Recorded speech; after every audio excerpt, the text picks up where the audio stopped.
podcast recording now, I'll have my high definition version. It's not as good as my OBS version, but it works. So everybody, welcome to what's this, week 23? Since Skip was absent last week, I used the time to create some new stuff in the community. And then you did the week before, right? Yeah, It's you been were a out while sick. since we've had a good live update. Yeah, there we go. How was Evolve? Evolve was really good. For those that may or may not know, I was at the Evolve event last week out in Phoenix for the ConnectWise peer group stuff. More than anything, my big takeaway from those events is time to engage with you guys in the community, to hear firsthand what's going on. Many of you have heard, I've got a pretty good experience set in the MSP community and getting things done, but there's nothing like listening to the day-to-day challenges that you guys are having, and to be able to position what Virtual C is doing so that it has the most impact on your day-to-day businesses. So I really appreciate that opportunity for everyone that booked some time with us during the event, and then just some great casual conversations to meet up out there. I will say, since you kind of opened the door, Adam, I'll go ahead and just dump it all at once. I had a pretty significant takeaway from the event. It's something that's been on the back burner for me for a very long time, but I heard several people specifically articulate the challenges they're having in showing their clients what the strategic value of VCIO services is going to be.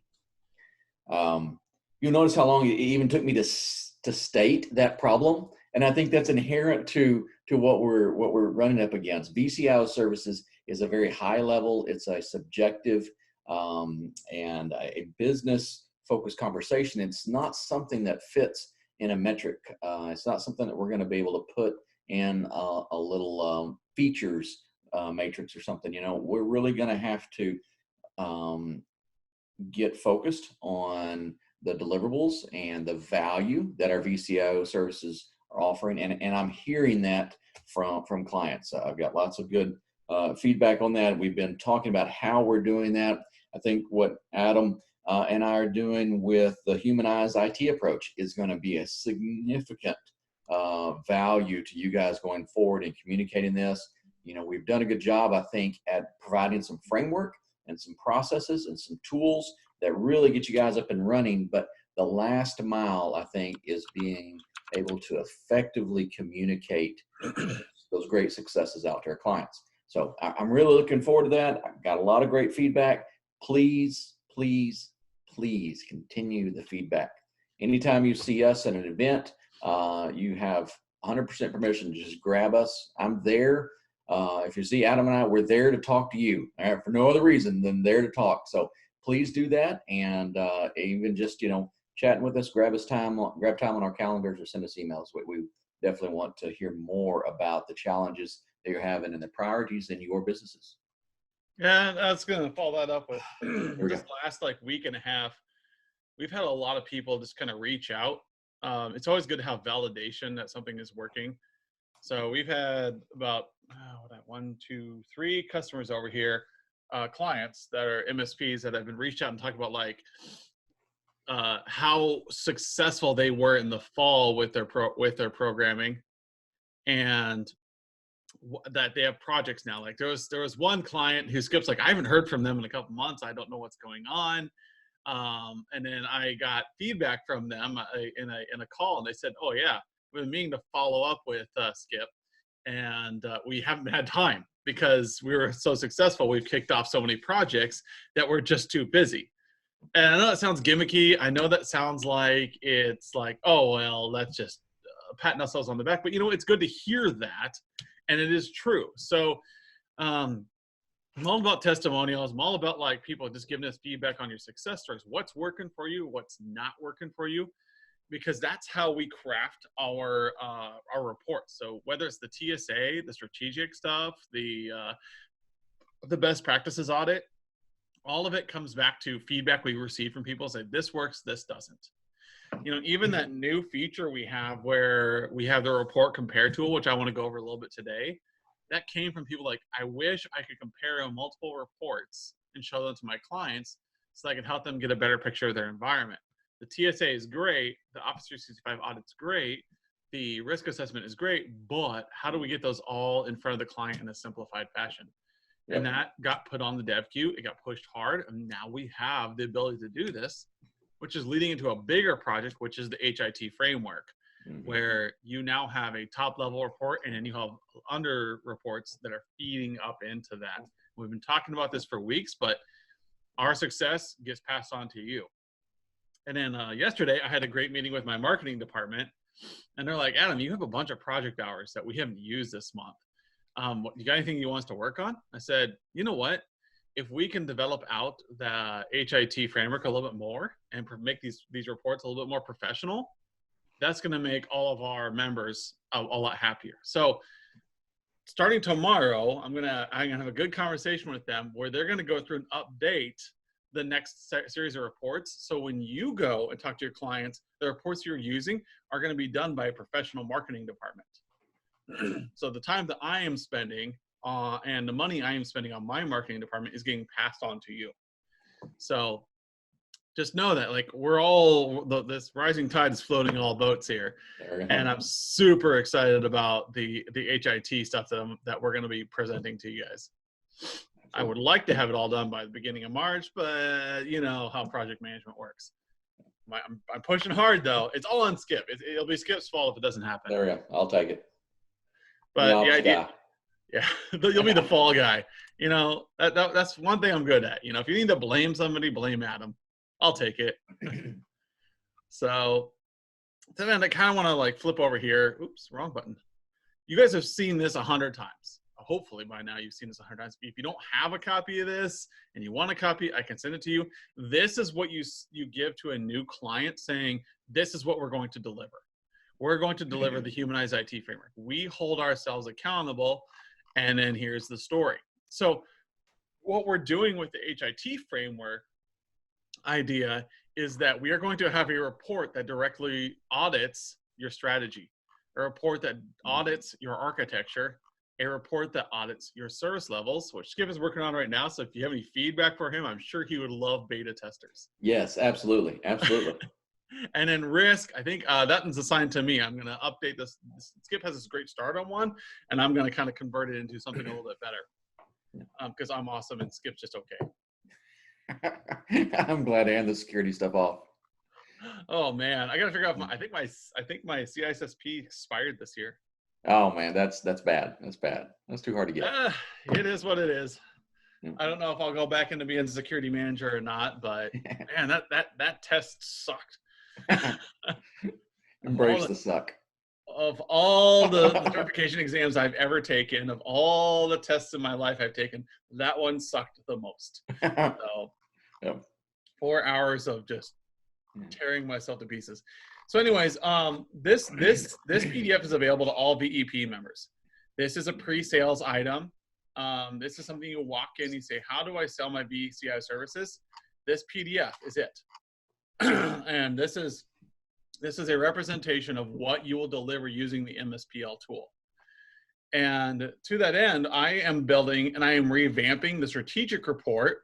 Now, Adam, let me pause here real quick before we move on. So that PDF is just that. It's a tool to help you differentiate yourself with your competitors. All right. So, if you know how we use generic names, Bob, so-and-so.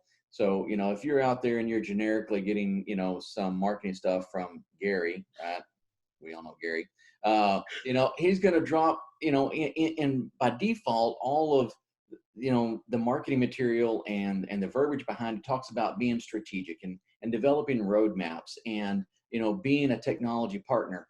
Okay. But at the end of the day, so many MSPs are still just patching and monitoring and cleaning up disk space. I mean, they really aren't doing any of those strategic and partner-like roles. And so what we're providing you with the HIT framework is an ability to say, hey, look, we are different than our competitors, and this is how we do it. You walk it out. You can show them, hey, we're delivering you this report for strategy. We're delivering you this report to keep track of your risk assessment and understand what's a priority in your organization. You can walk through with on your clients, this is how we're different. And I think that's going to be a tremendous tool for you guys.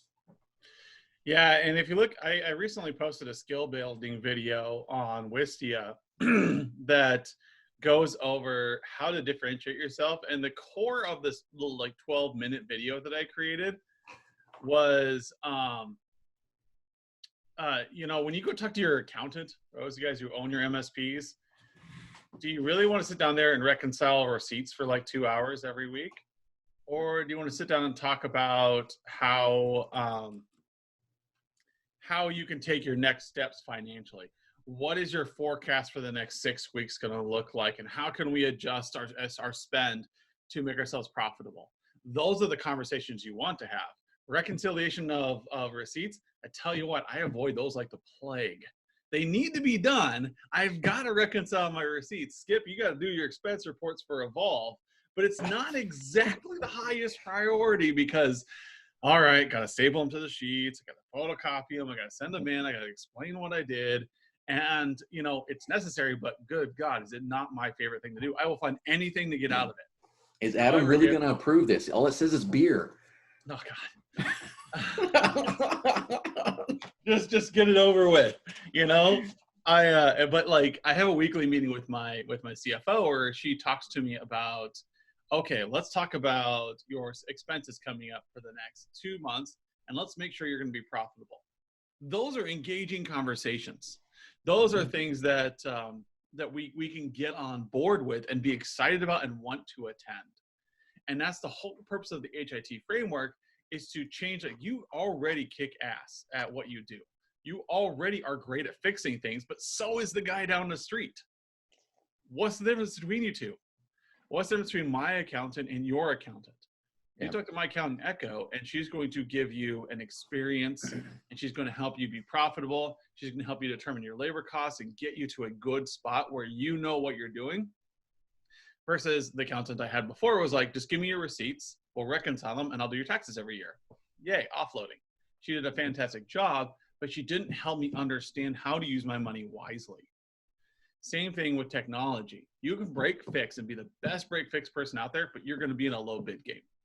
With the HIT framework, you're going to walk in and say, hey, you know what? You can find anybody to fix your equipment. We're going to help your company succeed. We're going to listen to you and understand you and present to you solutions that are going to differentiate you from the crowd. Now, bear with me. So you guys, some of you may be thinking, as you hear Adam say that, you think, man, that's a lot of work. That's a lot of time. I don't have the people on staff to go and understand what it takes to be a dentist or, to run a manufacturing shop.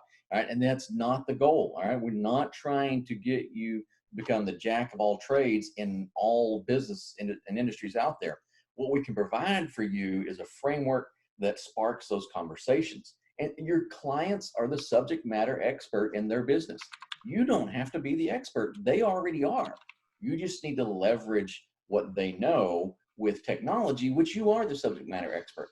So by walking through these engagements that we have planned, using these tools we have, will help you build those engagement formats and then have those meetings with your clients, so that sort of stuff, all the stuff that Adam was talking about, happens without a significant amount of work on your side, trying to ramp up teams and hire, MBAs instead of CCNAs, right? That's the last thing you need to be doing. You need technical people, but we want to leverage the skill sets of all of our staff to achieve these goals. Yeah, and I've been telling that to people recently. It's like, there really is nobody you have to hire to do this. This is just a framework, and you're changing conversations. So you've got an account manager that goes in and talks about tickets. What is your phrase, ticket about tickets versus conversations, Skip? No, conversations versus presentations. So yeah, basically, like the skill building video that I just sent in here, that is a 12-minute video. Show it to your account manager and change the context of your conversations. Yeah. It's a no-brainer. Some of you are like, oh yeah, we already do this. Okay, that's great. Okay, so you are already aligned with what we're talking about. And I joke about this all the time, but I say, you know what I should do if I didn't want to spend time with my family and friends, I would just pimp myself out and say, look, let me come on site and give me 3-year customers, and I'll show you how to do a quarterly engagement, and I will get you projects. And I feel confident enough in myself, like if I get on site, you will get more projects. But I I got love my teenagers at family, home. and I know that I'll be flying all over the place if I make that goal. I got teenagers at home. I'm willing to be pimped out on occasion. Yeah, every once in a while, I You just know, need to mine get are out the so door. cute, and they're in that elementary age where they still like hanging out with me. Yeah. I do have 2 teenagers, and I'm starting to feel the pain. No, if I see one more eye roll, I mean, come on, let me out, let me out. I don't think it's the eye roll so much as the stare. Oh. I'm not going to disagree with you, but I hate you. So, it's God bless my kids. I love spending time with them. But the point is that getting a simple mechanic in front of your clients is really easy to do. You don't have to hire anybody else. You just have to change how you're presenting information to your clients and how you're gathering information, and that's the core of this tool, the reports that we present. Yep. You can do everything that I'm talking about without the managed services platform. I did it for a year and did a lot of business. However, it's really messy and it's inconsistent. We use the tool to keep ourselves consistent and to deliver a good package to our client over and over again. That, and we run companies. We don't want to be doing this day in, day out. We are unicorns. We can walk into a room point blank and sell and talk to a client in a very fluid fashion.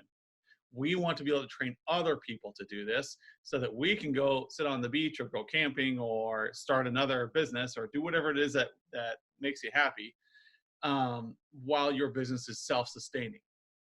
So here's the other that much catchphrase. work. It's got to be manageable, it's got to be repeatable, and it's got to be scalable. If we can't, so manageable, repeatable, and scalable. All right, we want to ramp that up and and really really drive our business. And you mentioned, Adam, that some folks are doing this today, and they really are, and they're just doing it off the cuff. It's second nature to some of them, and that's not bad. I want to set the expectation as well. I've done a lot of business that way, and we typically call it ad hoc, and ad hoc is not bad, but you can't repeat ad hoc. That's not something that you can scale out across your organization. And that's actually a really good point, Skip. I don't think we've ever covered that. Trying to repeat ad hoc is also known as being scrappy. And being scrappy is great when you're small. Like, so you've got a way of building firewalls that's unique to you. The next step is to create a repeatable way to manage firewalls. You're no longer scrappy then, you're now process driven, which is scalable. Scrappy is not scalable. And scrappy is great when you're a 10-man shop. You know what? Let's adapt, let's provide services, and let's do well. But you have to make that jump at some point, or you just have to say, we're a break fix shop, we are scrappy, and that's kind of our identity. We love that. And that's okay. Some people want to stay in the scrappy mode. They want to have that firefighting mode, and that is what energizes and invigorates them. If you want to grow your MSP, as you talk to anybody, you need to have a process. And that's where you have to convert that scrappiness to more of an agile, iterative approach. Yep. So what I was going to show here is how kind of this new framework is going to look, but I forgot to create the template. So the template's over there.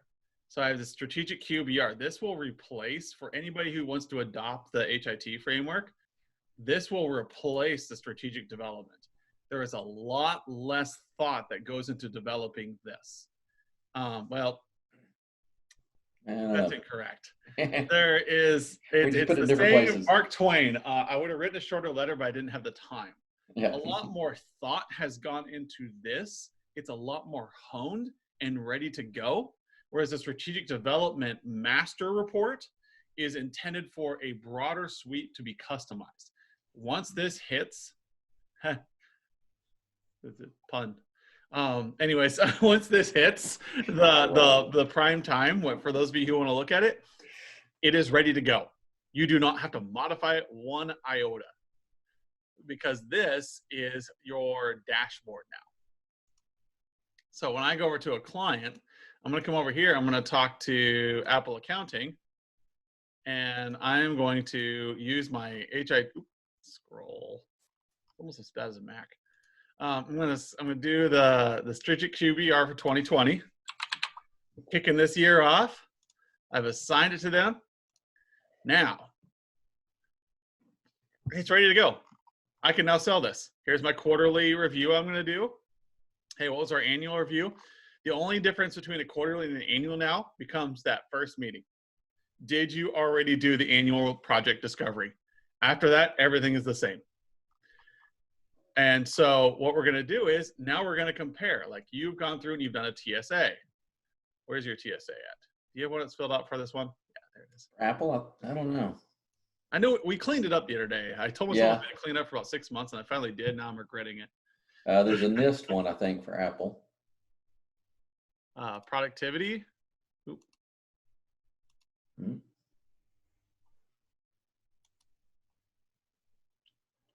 I'm all over the place here. So what we're going to do here is we're going to select the reports that we've run. So where's your... So what Adam is demonstrating here is the ability to pull these results from other reports into what can essentially become a master report or a steering report. And so this is going to be a good way to, kind of divide up some of the things that we're working about. We don't want to try to have too big of conversations with our clients. So we can narrow it down. We can have a TSA, we can just, understand what their stack is, and then we can bring those results into our annual or quarterly gauges. However we want to do that, we now have a better mechanism to bring those conversations together. Yeah, this feature did not exist 3 weeks ago. Yep. We were unable to do this, which is why we didn't do it with the original report. So what you'll have here is you'll have, if you remember that PDF I showed you, we have the 4 areas where with strategy, how are we getting things done? What's the lens we're looking at things? But then, like, okay, what's their architecture? What kind of software and hardware are they using? Service, are we doing 24/7 service with them? Are we doing 8x5? Are we giving them cloud support? What are you doing? Risk, do they have any compliance efforts that we need to be concerned about? Do they have PII? Like, what is their risk portfolio? And then when you come back in here and you say, these are the things that we're going to be doing for you. And so for the first quarter, you've got your technical teams running these audits in the background, and you come in for your quarterly and you just select the results of each one of those. And we did notice a little bug because this is a new feature in the software. There is no gap here. Yeah. So what we want to do is we want to show the gap and say, hey, with us, if you follow the report, the plan we have, the project plan we have, you will be able to get to an 85, which is where we recommend you be. So I think it's this right here. No? What am I looking for? Project roadmap. Tools. Yeah, so the old marketing recommendations come up from those audits, you don't have to do anything as the account manager, or your sales guy doesn't have to do anything. They can come in here and say, oh, look, we scored you. Hey, how do we get you to that 65 over here? And you scroll down and you say, okay, here are the projects they've recommended, and here's the time frame they have. And then your job is to go over and approve or put them down as planned. They are ready to go. They want to implement OneDrive. They want to implement managed desktops. They want to implement all these things, and they've approved them. They say, hey, it's going to be $2,500 a month or whatever the bill rate is for this client. And now you're ready to go. You created a roadmap, and now your QBR every month gets to see that these things are going up. You see that you have a roadmap that's been accomplished, and everything is more conversational. You don't have to tell them, hey, we did X, Y, and Z last quarter. You just show them, like, hey, we progressed. We're getting you ready. Now that we have your managed desktops in place, we've noticed that the pressure on your organization has been significantly decreased. Mm-hmm. We've hit that goal of yours for people to be spending less time with help desk. So we It's don't really talk about. important when you go through those in those conversations to listen to what your clients say, and to document your successes as well as plan ahead for the successes. I have in the past heard, after we would finally get clients to sign off on, some sort of upgrade to servers or workstations, switches, whatever, and they would spend the money, and then afterwards we'd sit down with them and then we go, oh yeah, man, things are working so much better. We haven't had that application fail during the day for a month now. Our sales processing team is getting orders entered in half the time that it used to take. Right? Those are great things to document along the way. So a little tip there. If you look at some of our templates, we even provide a space for that to remind you to document your wins and share that out. But more than anything is you need to be planning for that ahead of time. If you're going in with managed desktops, a PC lifecycle project, and you're talking to the client about, hey, all your machines are really old. You've got, cobbled together machines from all over the place. You need new workstations. All right, that's a conversation to have. But when you can go and sit down and say, hey, look, your utilization on your workstations is, through the roof. We've done a little baselining, and it looks like your staff is way overloading your machines. They're probably sitting around and waiting. You're paying people to wait on a computer. Why not upgrade that computer, make your staff more efficient, get your core processes done sooner? Those are the type of conversations that we need to have with our clients. Yeah, and that's that human approach. Yeah. Is that what I have spent enough time sitting in these meetings because I represent the company usually. So what we'll see people come in. I'll have the VCIO from the MSB come in and sit in front of me, and it's really funny when they don't know who I am. They think that I'm just another person at the school or another person at the bank. And I was sitting in the room, and I stay pretty quiet because unlike usual, I stay pretty quiet. And introductions come around like, oh, I'm Adam Walter. I'm a consultant for Virtual C, and I work with the company. And then they'll start doing their presentation, and I start losing interest about 10 minutes in. Now, given I have clinically diagnosed ADHD, but I'm super interested in technology. If you're boring me, what the hell are you doing to your client? And like, they're all sitting there, like my clients usually are much more attentive and professional than I am. And so they're sitting there like this, and taking a note here and there. And like, I'll see like Mark reach over and tap on his phone, like he's responding to an email or he's checking the calendar time. And it's like, and then he'll ask a couple good questions because he's a good attendee, and we'll move on. And after the meeting's over, I'll go, okay, what did you get out of that? And they're like, well, it's good that they're moving forward, and they say some good compliments out of it. And so next time we have a meeting, I'll sit down and like they'll start doing their tickets and SLAs and a project portfolio for the next like 2 weeks. And I'll be like, all right, let's stop here for a second. How are we prioritizing things? And then like it just freezes up. Like it's a dead stop, silence for a good 10-15 seconds when I say, how are we prioritizing our projects? I get that we have all these things we need to do, and usually it's, well, we deal with the squeakiest wheel first. We're trying to put out the fires, or some similar phrase comes up.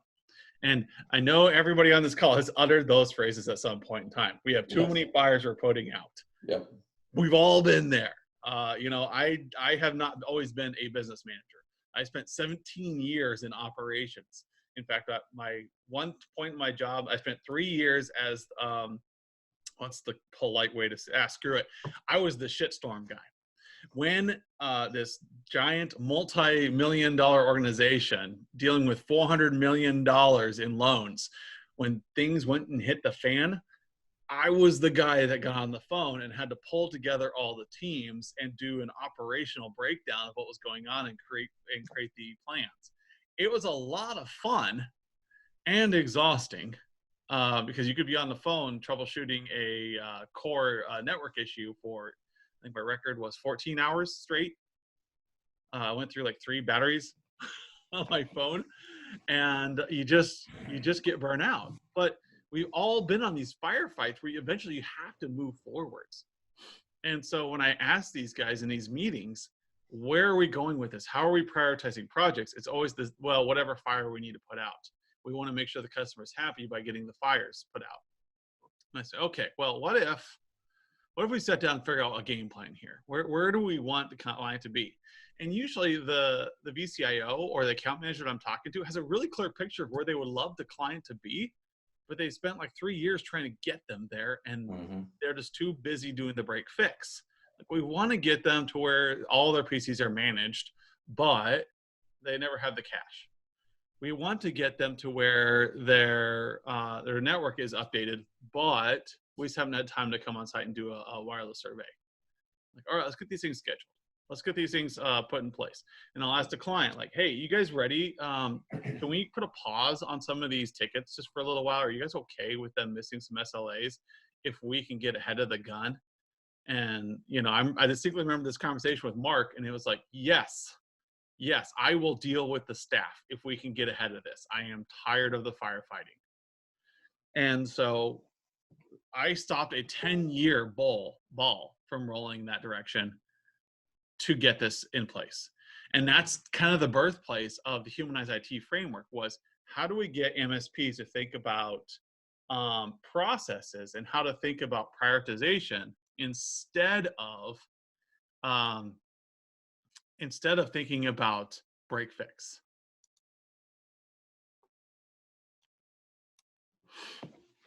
So that is what's coming down the pipe this year here. Be excited about it. If you want it right now, I can give you a beta. I have a beta group. So if you're in the beta group, I'm probably gonna put this in the beta group like early next week. So you'll see it apply to your account. It'll basically just be the IT strategy development 3.0. It'll just be renamed the HIT framework, because it's going to be stripped down and reorganized to take full advantage of this here. And then the next step is for you to do a stack audit, cyber audit, or risk audit, and service audit will be the 3 down here. And then the strategic audit will be, did you meet with them for a strategic meeting? Did you run a risk audit? What did we say earlier, Skip? Are you happy with the spot they are in with the risk audit? Are they within 20% of where they need to be? Are you happy with where they are on the stack audit? Are they within 20%? And then this maturity up here is a reflection on your assessment of the client. Do you feel like they are mature? Because if they have 0% of your stack, if you're an HP shop and they're running all Dell servers, if you're a FortiGate shop and they've got some kind of Linksys firewall, you're not happy with where they are. And they're going to be sitting in this like 25% range. And no one likes to see themselves in the red. They say, how do we get there? Well, let's go into these reports here and talk through this. It looks like you are really, really terrible at physical management. We got to fix that. Or we really need to get through this. You know, we don't have to worry about server infrastructure so much because you're not a big shop. We don't need the fancy servers, but we really should be working on this data storage and protection because you do have PII. And it sounds to me like when your project's coming up, you want to start processing credit card information. So we got to get you up to this 86. So that maturity assessment becomes more valuable as a soft feel than it is today. Skip, do you have anything else you wanna add to this? You are silent. There we go. Yep, so push the button. So let me wrap up with this this thought. So I heard this, and shamelessly, I'll just say I robbed it from an Evolve conversation that I had last week. And you know, one of the things I heard was we're having trouble getting our clients to engage with us in these strategic initiatives. You know, we understand what we're going to do. We're developing a process. We're moving that way. But to some extent, you know, we have, as an industry, I say we, this is a bigger we, you know, we do have a little bit of an uphill battle here that we're facing. And we have, in some cases, pigeonholed ourselves as the Mr. Fix-It guys. And so, you know, we're going to have some barriers to overcome to begin that conversation process that we're wanting to go through. So let me throw this out here. I haven't decided whether I like this idea or not. So let me churn the waters. I like it. It's good. Let me get some good feedback. So an idea was proposed that to get your clients to commit and book an annual strategic workshop with your team, that they would get a discount for the following year on their managed services contract. Okay. So it was an interesting approach to say, hey, we've got some revenue with the company, but we feel that engaging with them strategically is so important. We're willing to give them a small discount, but we're willing to give them a discount on that MRR so we can have these strategic engagements. All right. Some cons to that were, hey, we're already kind of pushing the limit in our utilization on some of our clients. At least early on, and I do agree with this, at least early on, we might have some additional workload to get our strategic services launched until we kind of get a feel for that. So we could be a little underwater on utilization on some of those. And the final comment, and it was a rather adamant disagreement on this part, it says, if you give your clients a discount one time, they're going to expect it forever. All right. So, but the flip side to that makes me wonder, hey, if offering a discount, if they will book an annual strategic engagement with you, is that a good idea? So I don't know. I'm curious to hear what you guys have to say. Hoping to churn the waters a little bit on that and let us know. And for me, like the branding of that Humanize IT PDF, it's going to get applied to all these HIT videos or all these HIT reports. So as you're weaponizing your VCIO program, as you're setting this out in front of everybody, there will be a consistent view to it. It's already been done. You don't have to give too much thought to it. You do need to go through the training videos that I'm going to publish and Skip is going to publish on how to run each of the audits. So you'll tell one of your employees, hey, I need you to run a technical stack audit on this client. Watch this video with Skip so that you know how to run it, and you can do it in the background. There you go. And then you can do the same thing with the risk audit and same thing with the service audit. Yep. And at the end of the day, you're going to have a super professional program that's going to generate way more revenue for you. How do we know this? Because let me know. I'll hook you up with one of our previous clients that talks about this works. We have gone through the validation process. Now we're just doing the pretty marketing part of it. Absolutely. And all this is for you guys. We feel very passionately about this. We really are excited about it. The next step is I want more success stories. I want people to say, holy shit, this changed the way we ran our company. We ran our company one way for 10 years. We applied this simple change. It's not a big change. It's not a 300-step process with questions. It's a simple conversation changer with with 4 tasks that you're going to do every year that will make a difference. And so I am excited about any feedback you guys give me on the Humanize IT framework, the strategic deliverables, the technical stack assessment that we have. And next week, look for that beta copy for you beta users in the group. And if you want to be added to the beta group, just send me an email at coaching@virtualcy.biz and Skip or I'll add you. Absolutely. All right. Well, that's all we have for this week. We actually had quite a few attendees in here. So appreciate you guys giving me some time and putting up with Skip and I's ugly mugs and all the glare coming from our cameras.